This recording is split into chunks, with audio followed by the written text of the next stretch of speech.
What's going on? Trip Kramer here from tripadvice.com. On today's video, we're talking about how to approach a girl without being creepy. And these are some amazing practical tips that you can use right away. If you use this, not only are you going to not come off creepy, but you're actually going to look more attractive because you're going to know exactly the proper way to make her feel comfortable and also get her interested in you all at the same time.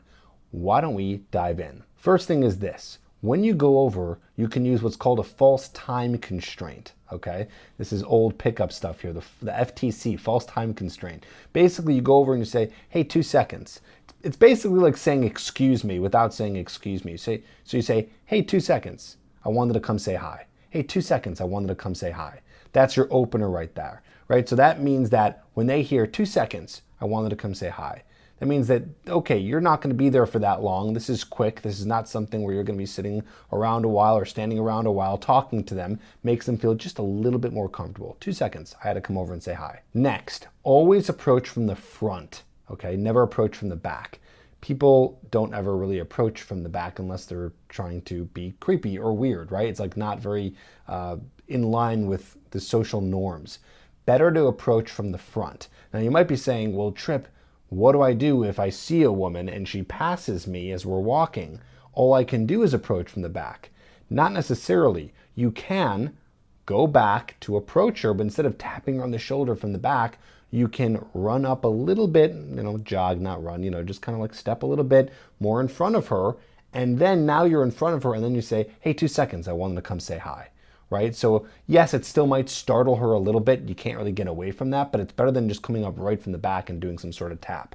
Now, with the exception of maybe you're at a bar and it might be tough to get in front of her because she's at the bar or there's friends in front of her, there you might want to tap a little bit, but that's a little bit more normal because you're in a social situation. Next, here's an obvious one. I didn't want to lead with this because it's so obvious, but I feel like guys are so nervous that they forget to do it. Smile, right? Guys get really nervous. They kind of go up to a woman and it's like deer in the headlights and they're like just freaking out and they forget that they can smile, because what does it mean when you smile? It means that you're comfortable, means you're confident, and a woman wants to see that. She doesn't want to see a deadpan look in her eyes. That's very creepy. That's not very relatable, right? We like it when we see people smile and happy. There's something more trusting there. So make sure when you're approaching a woman, you are having that smile. It doesn't have to be the whole time like a grinning idiot, but make sure that that's happening throughout the conversation, even a light grin like I'm doing right now. Like I'm talking to you, I'm not smiling, but there's like a light grin. Looks like I'm having a fun time, having a nice conversation. Next, you want to slow down, okay? When you're talking really fast like this and you're really nervous, that's going to make her feel nervous.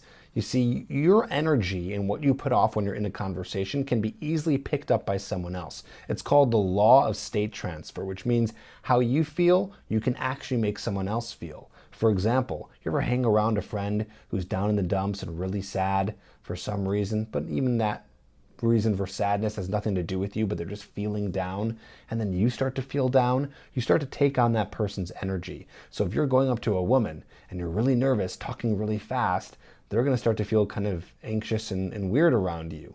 So, and by the way, I know that some of this stuff you're not going to get right away. All this stuff takes practice, so don't worry getting this down the first time. It might take a little bit to get to that point where you can breathe, where you can slow down, talk to someone, smile, feel confident, feel comfortable. It's something that you work up to, okay?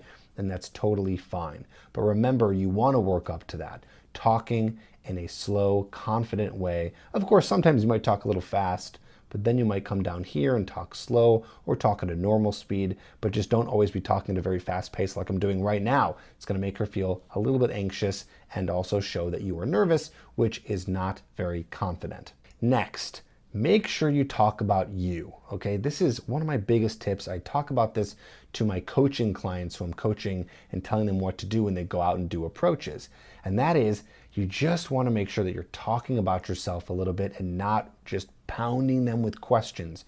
If you're pounding them with too many questions and it's this interview mode, then what's going to happen is they're not going to feel connected to you. They're going to feel like it's an interview, and they're not going to be feeling like they know who you are. You're more of a stranger. Now it's kind of creepy. It's a little weird. So don't be afraid to talk about you or yourself, even if she doesn't ask.